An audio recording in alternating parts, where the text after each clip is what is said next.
todos, hola a todas, bienvenidas, bienvenidos un mes más de octubre a Contingentes Innecesarios, que es el podcast de Cine con Ñ, tu medio de referencia especializado en cine español y series españolas.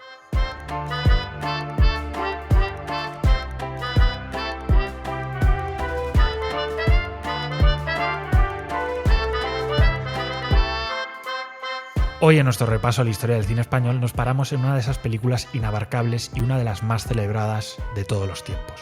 Hoy hablamos de Viridiana.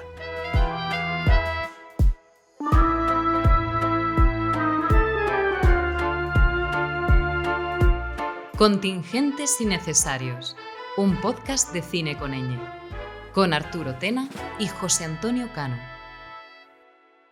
Yo soy Arturo Tena, director de Cine con Ñ, y está conmigo un mes más el excelso redactor José Cano. ¿Qué tal, Cano? ¿Qué tal? Si el mes pasado hablábamos de surcos, hoy nos vamos a ensuciar en el mundo de las metáforas de su director para hablar de una de las obras maestras de él, sí, de Luis Buñuel. Hoy vamos a hablar de una película perseguida por la polémica, por la leyenda y por Franco, ya que tardó más de 15 años en estrenarse en España. Viridiana es una película inabarcable, así que este programa va a ser un intento, seguramente fracasado, de explicar con palabras lo que solo se puede ver y quizás entender o intuir en imágenes. Lo hacemos porque la película se proyecta en el Festival Lumière de Lyon, con mejor aspecto que nunca, además, restaurada en 4K a partir de su negativo en 35 milímetros. Una remasterización de la que se ha encargado Mercury Films y la plataforma Flixolé, que es la que os ofrece este programa y donde podéis disfrutar de Viridiana y de una gran parte de la filmografía de Buñuel, uno de los grandes genios del noble arte cinematográfico. Flixolé es la plataforma de streaming del cine español. Suscríbete ahora y ten acceso a un catálogo de más de 4.000 títulos de todas las épocas y géneros. Disfruta del cine de Berlanga, Buñuel, Bardem, Alex de la Iglesia o Alejandro Amenábar. Pruébalo gratis 14 días sin compromiso. Después, paga 3,99 € al mes o 39,99 € al año. Entra en flixolé.com para encontrar más información. Antes de empezar, porque hay mucho que contar, tanto de la película en sí misma como del antes y el después, vamos a escuchar cómo sonaba el tráiler de Viridiana, el que pudieron ver y escuchar los espectadores de 1961, que repetimos no fueron los españoles.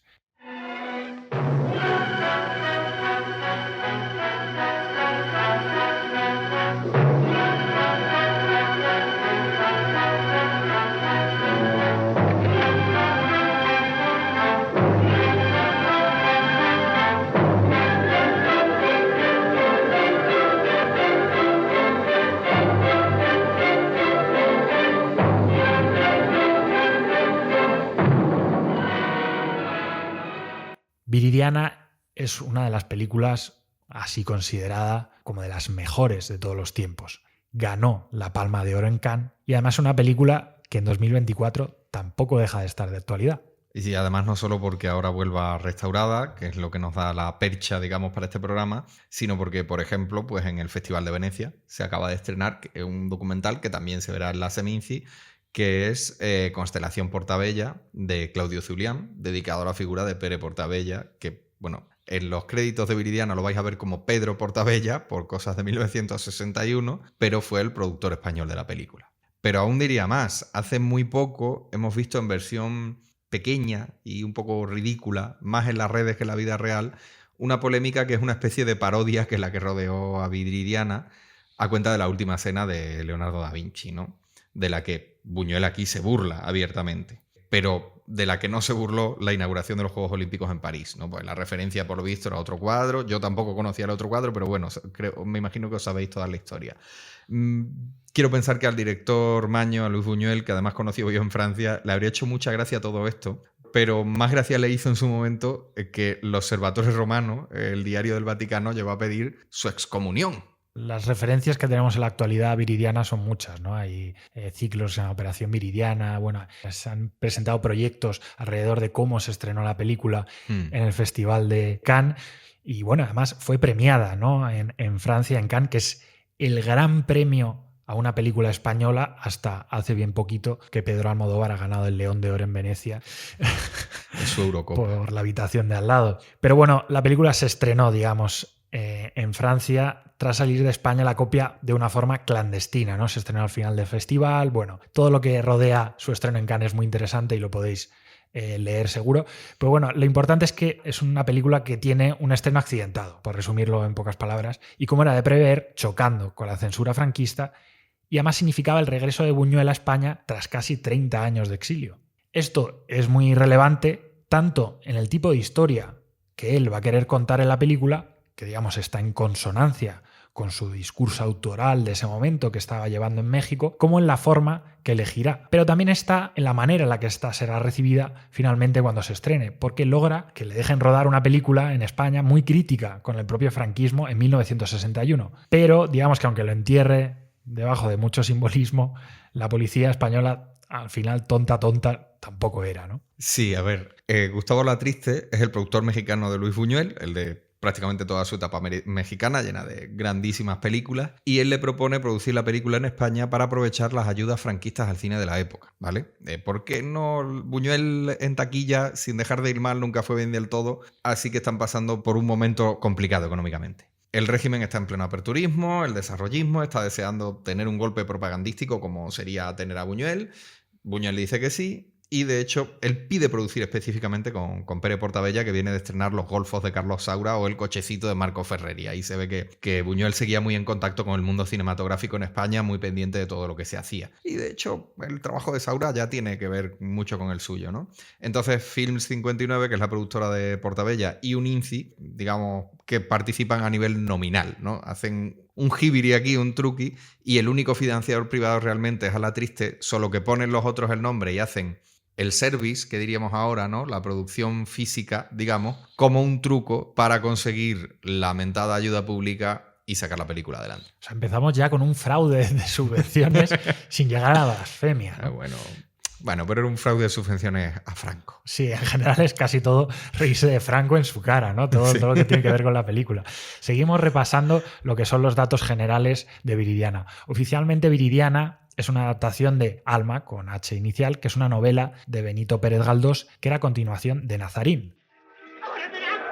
Tú cuéntame cómo ha sido, que yo sabré si debo ampararte o entregarte a la justicia. Buñuel ya había adaptado esta 2 años antes, en 1959, y quería hacer lo mismo con su secuela, aunque cambia el nombre de la protagonista y pasamos de Catalina de Alma a esta Viridiana, inspirada en Santa Viridiana del Castel Fiorentino, una santa del siglo XIII. O sea, Buñuel blasfema, pero blasfema bien, con conocimientos enciclopédicos. Claro, y enseguida vamos a llegar a eso, pero Buñuel es un hombre criado en una fe católica que rechazaba desde su etapa surrealista y que aquí lo va a hacer con bastante más conocimiento de causa.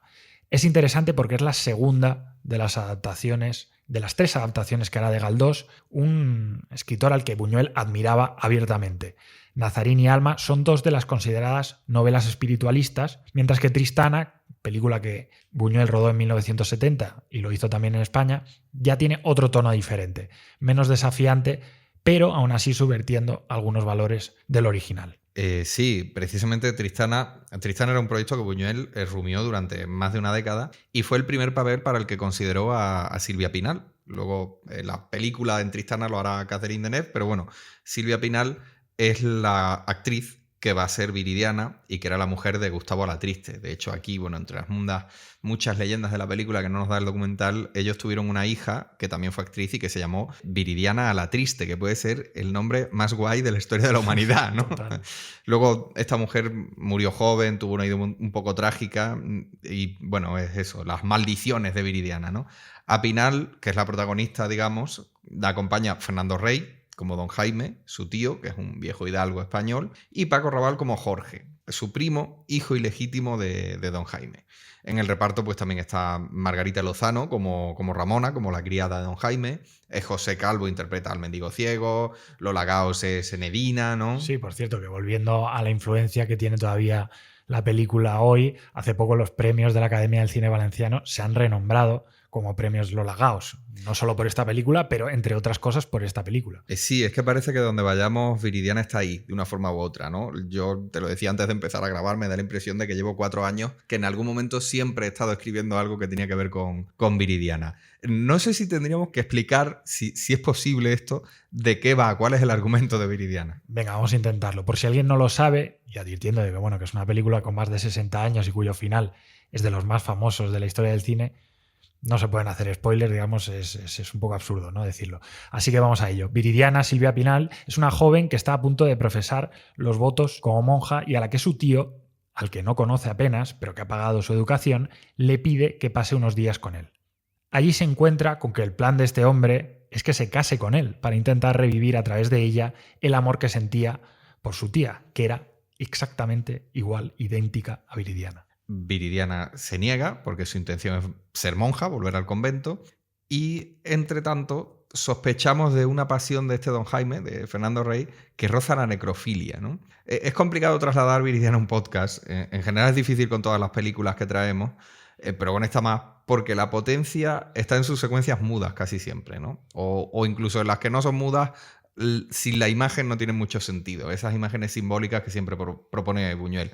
Así que vamos a saltarnos un par de escenas muy inquietantes, casi diría que morbosas. Por ejemplo, una en la que don Jaime se prueba el vestido de novia y los zapatos de su esposa muerta y que además más tarde él nos va a explicar que ella murió en la misma noche de boda sin que quede muy claro cómo. Y luego, bueno, hay otra escena también que es el momento en el que don Jaime se cuela en el dormitorio de Viridiana, a la que han drogado, le han echado droga en el café para que se duerma, justo la noche antes de que ella se vaya a marchar al convento. Lo que vamos a escuchar, el corte que vamos a meter, es de la escena que viene justo después de que hayamos visto al tío contemplando a Viridiana mientras duerme, con detalles incluso inquietantes como colocarle bien el vestido, y entonces ella despierta con un dolor de cabeza que no entiende muy bien. ¿Cómo se encuentra? Me duele la cabeza. No es nada, se le pasará enseguida. ¿Qué me ha ocurrido? Anoche se desmayó después de la cena. Entre el señor y yo la trajimos aquí. He dormido muchas horas. Si ha dormido bien, no se preocupe. Dame agua. Déjanos, Ramona. No te vayas. Vete. No márchese, tío, por favor. Quiero levantarme, tengo que irme. No, ya no puedes irte. Anoche me prometió no volver a hablar más de esto. Déjeme, por favor. ¿Qué cosas pueden estar más lejos una de otra que un viejo como yo apartado del mundo y una muchacha como tú dedicada a Dios? No hable más, no quiero oírlo. No entiende que quiero vestirme. Por ti lo he olvidado todo, hasta la pasión que me sostuvo tantos años. Váyase, levántese. Estaba como loco. Creí que aceptarías casarte conmigo, pero tú naturalmente te negaste. Por fin llegó el día de tu partida. Tuve que forzar tu voluntad. Solo así he podido tenerte entre mis brazos. Me está usted mintiendo. No, es cierto. Esta noche mientras dormías ha sido mía. Ya no podrás volver al convento. Ya no eres la misma que salió de allí. Tendrás que quedarte a vivir conmigo para siempre. Pero todo lo que tengo será tuyo. Y si no quieres casarte conmigo, si prefieres vivir como hasta ahora, con tal de que te quedes a mi lado, me conformaré. Piénsalo. No te precipites. Déjeme. Váyase. Es tremendo este diálogo, ¿no? Por no alargar, no ponemos la reacción posterior en la que don Jaime se arrepiente y le dice a Viridiana que todo es mentira, que se lo ha inventado para que se quede. Pero bueno, Buñuel insistió mucho en este aspecto, ¿no? Porque se reía del escándalo con la película. Él siempre dijo que Viridiana acaba la película, cito textualmente lo que dijo, más virgen de lo que la empezó. Así que tenemos que creer a don Jaime, que además, entre líneas, se nos insinúa que o puede ser impotente o quizás es homosexual. Sí, la película es ambigua en ese sentido, como en casi todos, pero se supone que la escena con don Jaime es paralela a otra que veremos al final. Bueno, se supone no, es paralela y que analizaremos en detalle, que es la de la rebelión de los mendigos. Al final de esa rebelión de los mendigos es la que el cojo, que es uno de ellos, también intenta violar a Viridiana y también es sin éxito. De hecho, es en la misma cama, en la misma habitación. Se supone que con esto Buñuel traslada al cine a su manera muy particular la leyenda de Santa Viridiana, que se supone que esta mujer, que es una mujer real, que existió en la Italia del siglo XIII, cuando estaba en su celda haciendo penitencia, aparecieron dos serpientes que ella no llega a decirle a nadie que están allí para que las echen, ¿no? Y que le picaban por las noches y tal. Las serpientes de esta versión de Santa Viridiana serían los dos violadores, el tío Jaime y el cojo. Sí, Viridiana es una película con dos partes muy diferenciadas que tiene ese punto en común, como el culminante de cada una de ellas, y que produce una transformación en la protagonista, los dos intentos de violación. El último rechazo de Viridiana a don Jaime acaba provocando el suicidio de este con la comba de la hija de Ramona, la criada de la casa, y Viridiana se queda y las propiedades las acaba heredando Jorge, el hijo bastardo de don Jaime, que se instala allí con su amante, pero inicia una especie de cortejo con la propia Viridiana, que en este caso sí que no es del todo indiferente. Es un poco el punto de inflexión de lo que es la intención última de la película. Hacer un retrato satírico muy poco amable de la dictadura. Don Jaime, este Fernando Rey tan sobrio, está interpretando a un hombre que es débil, cruel, caprichoso y al mismo tiempo representa al viejo régimen. Ese régimen necrófilo que impone sus deseos a los demás y abusa del pueblo de una forma u otra. Viridiana en ese sentido pues es la mujer ideal del franquismo, ¿no? Es sumisa, es virginal, es ingenua y es religiosa hasta el extremo de lo ridículo. Sí, además para criticar la hipocresía del régimen, Buñuel hizo en Viridiana lo que había hecho siempre y que a partir de esta película se convertiría aún más en una de sus principales obsesiones cinematográficas, burlarse de la religión católica que conocía también y darle una vuelta a sus símbolos. Es complicado transmitirlo, ¿no? en palabras, pero bueno, lo mejor es que quien no lo haya visto, pues bueno, vaya a verla y lo experimente en directo viéndola, porque Viridiana es una de esas películas que se atraviesa a base de sensaciones e intuiciones más que reflexionándola o explicándola, ¿no? Pero bueno, vamos a intentar decir un par de cosas. La cosa es que cuando llegamos a este punto de inflexión, que es la muerte del tío, hemos visto cómo la protagonista duerme con una corona de espinas y una cruz, una imagen religiosa, o como sonámbula quema su propia labor de costura y echa las cenizas en la cama del tío, que es una señal de penitencia y de muerte. Claro, si el programa fuese en vídeo, esa la habríamos puesto, la primera, ¿no? La de las cenizas, pero no tiene mucho sentido porque solo escucharíais la banda sonora y a Fernando Rey suspirando de terror. Además, es una película que está rodada con muchísimo detallismo, tanto en lo simbólico como en lo erótico, ¿no? Es muy importante lo erótico, sí. En general en Buñuel y en Viridiana en particular.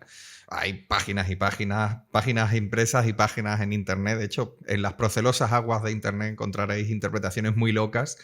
Pero a mí me encantan los análisis que señalan, por ejemplo, cuando don Jaime le pregunta a Ramona, a la sirvienta, ¿no? Que Margarita Lozano está espectacular porque está muy contenida además siempre, ¿qué está dispuesta a hacer por él, ¿no? Ramona, ¿qué estás dispuesta a hacer por mí? Y ella antes de contestar se lleva una mano al botón de la camisa como si se quisiese desnudar allí mismo, ¿no? Ramona además que se pasa la vida diciendo que el señorito es muy bueno, pero finalmente quien será amante será de Jorge, del sobrino, ¿no? Del hombre nuevo. Sí, resumiendo lo que se ve en esta primera parte, podríamos decir que el ambiente que traslada Viridiana es mucho más opresivo, más oscuro, con muchas más escenas nocturnas además, y sobre todo más onírico y como deslocalizado, ¿no? Temporalmente. Podría estar sucediendo perfectamente en el siglo XIX de la novela de Galdós, que por cierto se ha quedado a estas alturas como una inspiración lejana, aunque, bueno, no deja de recuperar parte de su... Claro, lo hemos mencionado al principio, la novela es una continuación de Nazarín y aparecía este personaje que es fundamental en Galdós. Y es posible que en el primer borrador del guión pues esa fuese la idea de Buñuel, ¿no? Porque el actor que interpreta a Nazarín en su película de 1959 es el propio Paco Raval, que además aquí es el personaje, interpreta al personaje que lo cambia todo. Pero la idea general pues cambiaría conforme avanzaba la escritura o quizá incluso el rodaje, y la adaptación de Alma al final pues casi que en parte fue como una excusa de cara a la censura, que le iba a encantar esa idea a la censura porque Galdós es un clásico y además Nazarín fue una película muy bien recibida por la crítica católica de la época.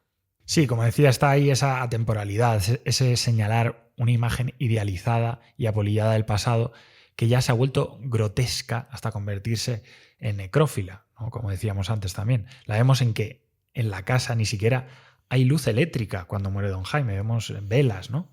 Buñuel ha jugado magníficamente con la iluminación del fuego hasta ese momento, en esas escenas de sonambulismo tan fantasmales, donde nunca tenemos claro realmente si algo puede ser un sueño o una pesadilla directamente, ¿no? Pero lo que acaba pasando es que don Jaime muere y la película, aunque va a seguir teniendo elementos de surrealismo y muy simbólicos, se objetiva, ¿no? Se asienta un poco. Sí, por cierto que don Jaime se ahorca con la comba de Rita, de la hija de Ramona, que no sabemos si puede ser incluso hija del propio don Jaime, ¿no? y es una niña que representa la rebeldía de la juventud o el futuro, ¿no? El futuro que se escapa ya, que ni siquiera es ese hombre renovado que es Jorge, sino en lo que va a venir. Siempre respondona, revela secretos ajenos, ¿no? La primera vez que la vemos es en la escena en la que conocemos al propio Don Jaime y ella está saltando a la comba. Hay quien entiende que en esas escenas tienen también como un doble sentido erótico, como una en la que Viridiana aprende a ordeñar a la vaca y las ubres, cuando la sujeta a la mano de Silvia Pinal, pues se convierte en un símbolo fálico. Y justo después de ese momento aparece Rita, la niña, y le dice que la ha visto desnuda, porque la puede ver cambiarse de camisa en un ventanal por las noches. Bueno, volveremos a ese ventanal en la escena de la casi violación de Don Jaime a Viridiana dormida, y la niña está observando la escena. Ella es testigo de los pecados, de las fallas de los adultos, y no sabemos, porque ahí hay un corte, nunca se ve, si precisamente es la presencia de la niña como testigo la que impide la violación. A Buñuel le fascinaba que la Iglesia en general y el régimen de Franco en particular le tuviesen tanto miedo al sexo, así que se recrea, como hemos dicho antes en esta burla general, en meterlo en todas partes, ¿no? Bueno, y porque a él le gustaba, ¿no? Que todo hay que decirlo. Sí, porque era la moda también en el momento cinematográfico, porque era lo que triunfaba. Ya en taquilla eran películas con un trasfondo erótico más o menos sutil, ¿no? Sí, bien visto ahí. Bien visto en la película, porque hay referencias directas a Vértigo de Alfred Hitchcock, que es una película que claramente está referenciada en Viridiana, que se había estrenado un par de años antes, y que además se ve como cuando el tío Jaime le pide a Viridiana que se ponga el vestido de la esposa muerta, y es lo mismo que hace James Stewart con King Novak en Vértigo, ¿no? Bueno, de todos modos, esto al final forma parte de un todo, digamos. La crítica general al franquismo y esa hipocresía burguesa. Y eso vuela por los aires cuando aparece Jorge, la España moderna que quiere Buñuel. Es más joven y, como es un bastardo, no tiene que regirse por las conveniencias sociales. Así que tiene un amante con la que ni está casado ni se lo plantea, moderniza los cultivos de las tierras de su padre, se encarga de poner luz eléctrica. ¿Y qué hace Viridiana? ¿Qué hace que no viene Concho? Ya se ha santiguado, pero no se levanta. Mucha rezadera es. Dicen que hasta nos va a pagar y todo, para que vivamos con ella. Ah, sí. Almas caritativas, acuérdense del pobrecito ciego. Una limosnita para el pobrecito ciego que no lo puedo ganar. Por caridad, denme una limosna. Ya está ahí. Anda, que ya se terminó para ti el ir tropezando en los cantos y andar a trancazo con los chavales. Deme la niña. Ven acá, bonita. ¿Están listos? Cuando usted disponga, señorita. Bueno, pues vamos. Tiene cara de ángel. Lástima que no la puedas ver. Vámonos ya. Y ahórrese las alabanzas que no me gustan. ¿Son ustedes los dos que faltaban? Sí, señorita. Sí. Bien, síganme.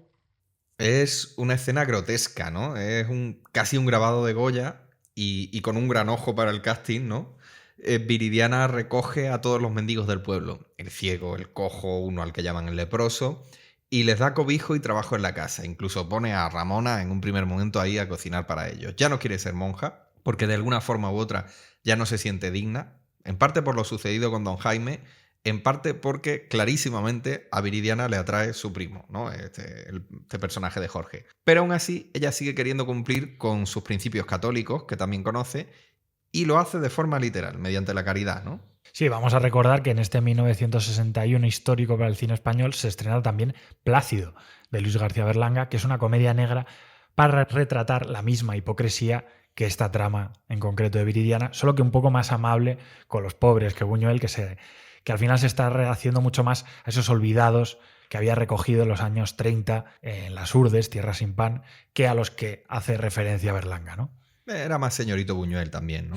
Tampoco mal metascano. Además, la de Berlanga es una comedia naturalista y esta es una comedia, si se quiere, surrealista, que busca lo grotesco, ¿no? Esas referencias a Goya también, ¿no? Y así caracteriza a sus personajes, con la mansión, entre ellos y con la propia Viridiana, que es retratada siempre como prácticamente un ser de luz, poco menos que un ángel en muchos aspectos, ¿no? Es obviamente rubia, etcétera, y siempre con referencias angelicales, ¿no?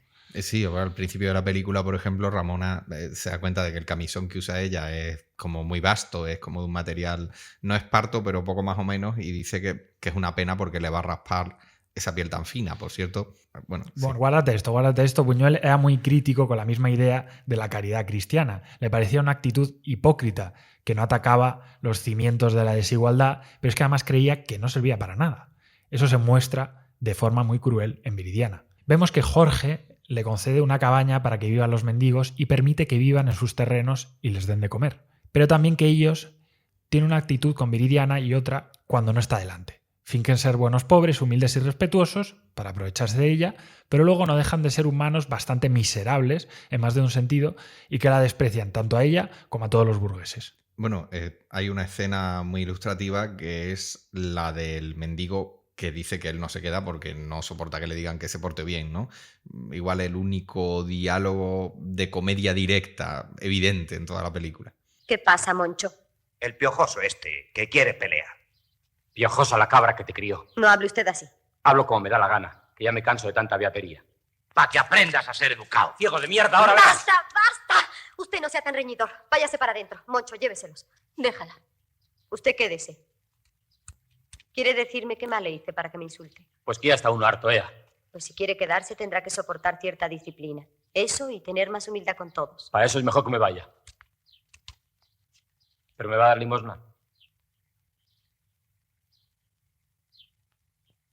Porque uno es pobre, que si no...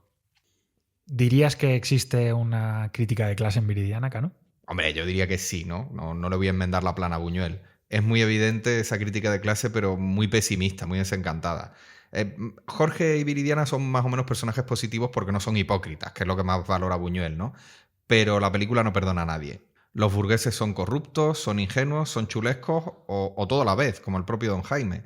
Jorge es muy despectivo con las mujeres, con su amante, con Ramona, que también es luego su amante. Además, a Ramona parece que poco más o menos es la hereda de Don Jaime, la hereda de su padre. Esta mujer no tiene un contrato ni nada, es como una sierva, ¿no?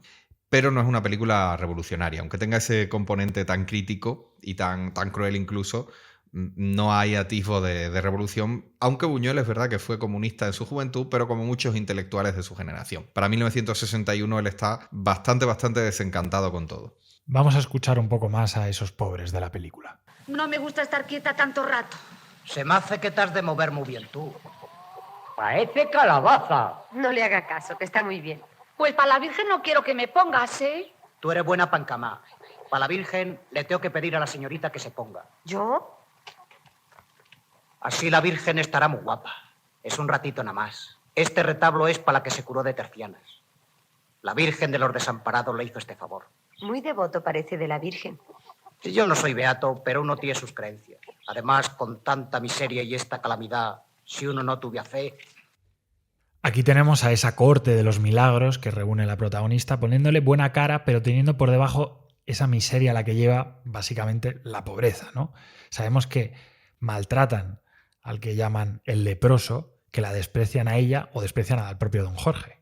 Bueno, y Jorge, mientras tanto, y vamos a recordar que Paco Raval hacía en aquella época papeles de héroe, de galán, ¿no? Él ha despedido a su amante, él llega con una mujer que no es su mujer y de hecho dice, a mí no me tiene que decir un cura con quién tengo que vivir o con quién no, ¿no? Cuando Viridiana le dice qué clase de relación tienes con esta mujer, él admite que le atrae su prima, pero como ella lo rechaza por esa represión, pues inicia una relación con Ramona.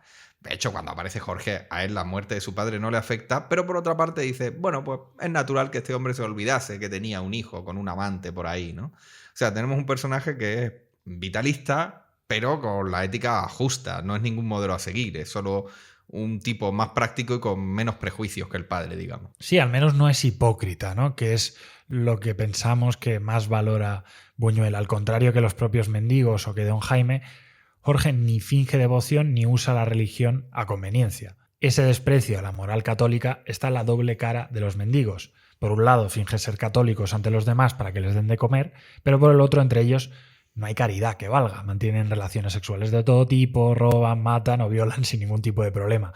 Y así llegamos a la escena cumbre. Enelina nos va a sacar un retrato a todos como recuerdo. ¿Y con qué máquina? Con una que me regalaron mis papás.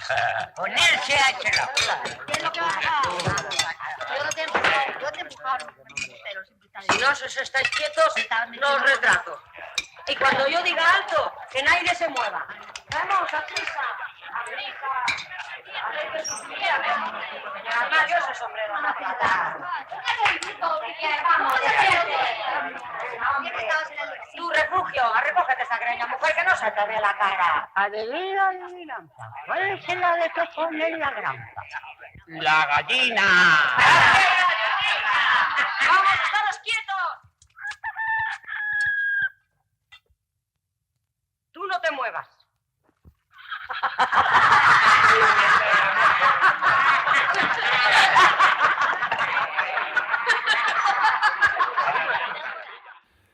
En ausencia de Jorge, Viridiana, Ramona y la niña, que tienen que ir a la ciudad, los mendigos se cuelan en la casa principal y poco menos que la saquean.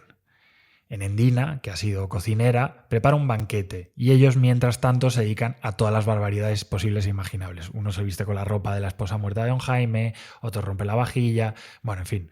El punto culminante es cuando Enendina les dice que les va a hacer una foto y adoptan la posición de Jesús y los apóstoles en la famosa Última Cena de Leonardo da Vinci, con el ciego en el lugar de Jesucristo. Sí, el ciego por dar una de las interpretaciones posibles de forma muy tonta, como no puede ver, pues él no puede saber, como sí sabría Jesús, ¿no?, si alguien se ha portado bien o se ha portado mal. Por ejemplo, además, la foto de la toma Enendina, con el gesto obsceno de levantarse la falda, y en la siguiente escena, otro de los mendigos, que no es el ciego, mantiene relaciones sexuales en algo que no acaba de quedar muy claro si es considerado o consentido o una violación. Sí, es una secuencia en general extremadamente violenta y que busca lo grotesco, ¿no? Juega a ser además una sátira de las cuitas, ¿no?, del culebroncillo en el fondo que está viviendo la parte burguesa del reparto, por decirlo así. Es un giro clásico de la literatura medieval o de la novela más moderna, ¿vale? Que además Buñuel todo esto lo conoce. Presentar a los pobres, a los plebeyos, realizando acciones que son similares a las de sus superiores, pero que se perciben como sórdidas o miserables por el contexto. Es una forma de rebajar la posición de los nobles. Lo hacía el Quijote, lo hace Lampedusa en El gato pardo, ¿no?, que ya es una novela del siglo XX, y lo hace aquí Buñuel. Porque a pequeña escala, a mucha velocidad, los mendigos repiten todos los vicios y monstruosidades que le hemos visto a don Jaime, a la propia Viridiana o a Jorge, solo que cada uno a su manera. La Última Cena es clave aquí porque Buñuel está rebajando los símbolos católicos por la vía de reducirlos a la nada, digamos, a la parodia más chabacana y barriobajera, si se quiere. Si la historia de Viridiana es la de cómo la protagonista abandona sus ideales para abrazar otros más mundanos o directamente carnales, este es el momento en el que ese proceso se completa porque su obra cristiana más completa era la de la caridad y hacia este grupo de desheredados a los que ella acaba infantilizando en el fondo. Y esto se convierte en la mayor burla posible hacia todas sus creencias. Sí, es una comedia, pero es una comedia negra, absurda y que además que se centra en explotar los aspectos más feístas de la escena, ¿no? De la última cena además calcando las posiciones del cuadro, pasamos a una violación o a una posible violación. No acaba de quedar claro porque luego en un diálogo se entiende que a Enendina no le parece mal lo que ha pasado, con los niños de las mendigas que están en el sofá al lado mientras esto sucede, ¿no? Es la degradación más absoluta. Cuando el ciego se entera de lo que está pasando, porque él no puede verlo, él se considera como la pareja de Enendina, más o menos, y entonces entra en cólera y con el bastón, sin ver nada porque no sabe dónde está, porque no conoce la casa, va rompiendo todo a su paso.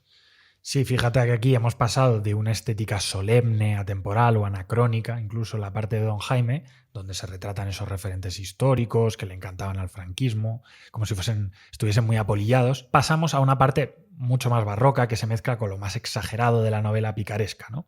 Buñuel agarra así esos referentes culturales del patriotismo y los pasea ahí por el lodo, explica así como por debajo de la dignidad del viejo depravado y decadente está toda esta miseria. Sí, toda la película es degradar símbolos de una forma u otra, ¿no? Todos los símbolos del franquismo aquí los vamos a arrastrar por el fango más absoluto. Repasado todo lo que encontró ofensivo el Observatorio Romano, que no es poco. Sí, es curioso que con todo lo que ocurre en esta escena, resulta que ellos están súper ofendidos porque hay otro momento un poquito anterior en el que Jorge encuentra un crucifijo que era del padre, le da así un resorte y resulta que era una navaja.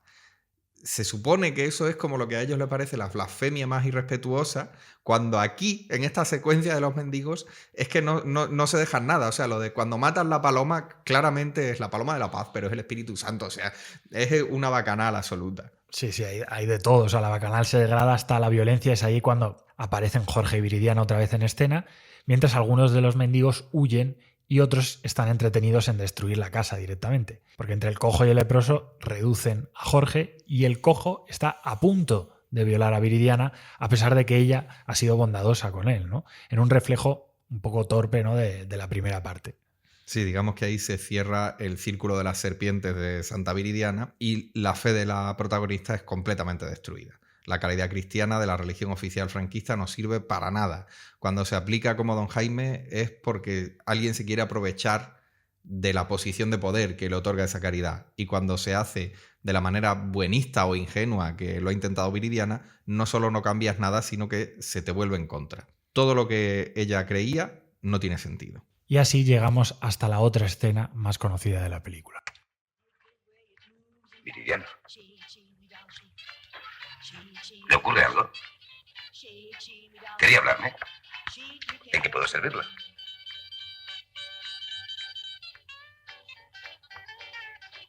Pase, Viridiana.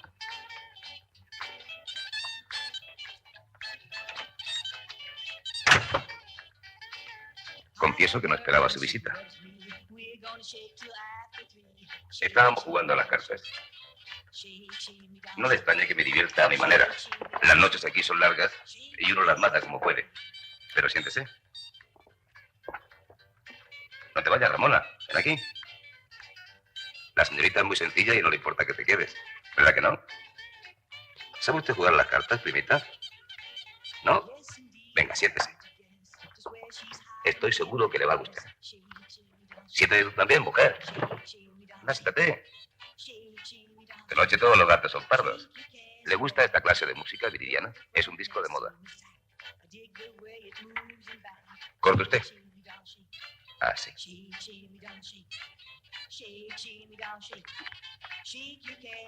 No me lo va a creer, pero la primera vez que la vi me dije, mi prima Viridiana terminará por jugar al tute conmigo.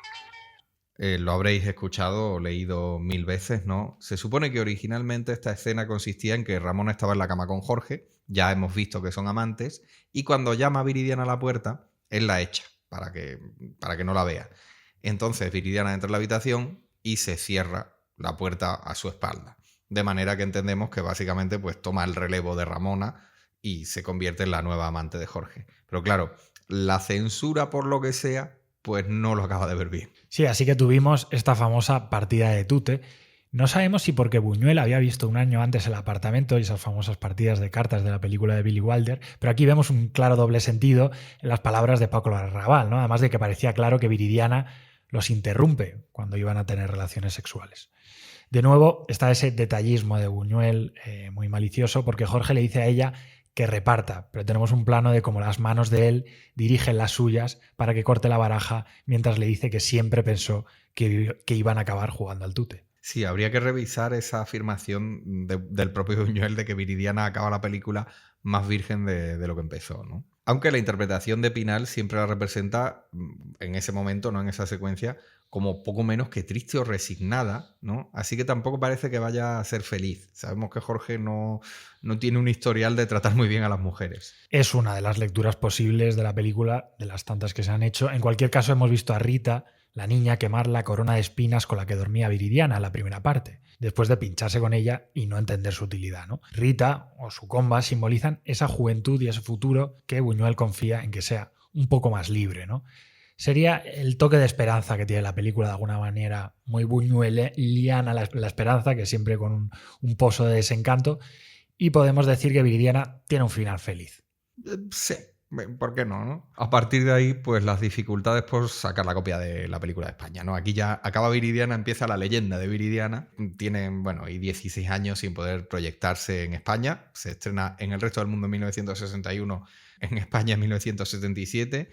Y incluso sería otra historia muy complicada, pero sabemos que durante mucho tiempo estuvo en litigio como cuánto de española y cuánto de mexicana era. Claro, porque al final, qué papel habían tenido esas productoras españolas, cómo se financió con fondos públicos. Bueno, digamos, también lanza las muy breves pero intensas carreras internacionales que van a tener Paco Rabanne y Fernando Rey. Silvia Pinal ya tenía una carrera internacional realmente, era una estrella en México. Rey, por ejemplo, acaba siendo el narcotraficante de French Connection en 1971, esta mítica escena en la que se escapa en el metro de Jim Hackman y le hace así con la manita, ¿no? Muy burlón, porque William Friedkin, dijo, traedme al actor de Viridiana. Él quería a Paco Rabanne para hacer de un malo como más rudo, más tal, y le trajeron al otro y él era, pero este es un pijo, este es un conde, ¿no? Además William Friedkin lo contaba así, ¿no? Como me trajeron un tío que parecía un duque. En fin, todo a raíz de Viridiana. Sí, es una película sobre la que hay decenas, ¿no?, de historias relacionadas y con tanta leyenda a su alrededor que hasta existe un proyecto, lo decíamos antes, lo mencionaba antes, Operación Viridiana, de convertir en serie todo lo que la rodeó. Ese rollo de película que pasa la aduana oculto, entre capotes de toreros, bueno, es en sí mismo un símbolo muy buñueliano, ¿no? O sea, y otra burla grotesca a toda la imaginaría patriótica. Sí, incluso lo que mencionábamos antes de la maldición de Viridiana, ¿no? La trágica muerte siendo muy joven de la hija de Gustavo Alatriste con poco menos de 20 años, los 2 accidentes de coche que casi le cuestan la vida o su carrera a Paco Rabanne. Cosas muy inquietantes. Bueno, y otro detalle antes de irnos. Viridiana no estaba en la lista de las 100 mejores películas de todos los tiempos de 2022 de Sight and Sound y ningún crítico español se quejó de eso. Sí, o si lo hizo fue mucho menos que porque apareciese como número 1 Jan Dielman, ¿no? Ya nos estamos metiendo en follones. Es verdad que sí que estaba en la lista de las mejores películas cuando le preguntaban a los directores de cine. Esto también es curioso, ¿no? Porque no hemos votado tú y yo. En la de los críticos. Exacto. Bueno, sea lo que signifique las listas, por nuestra parte vamos a dejar aquí este análisis de Viridiana que podría durar podcast y podcast. Y lo hacemos invitándoos a volver una y otra vez a ese clásico que nunca se acaba y que cada vez que la ves le sacas algo nuevo. La podéis redescubrir siempre en Flixolé. Hasta pronto.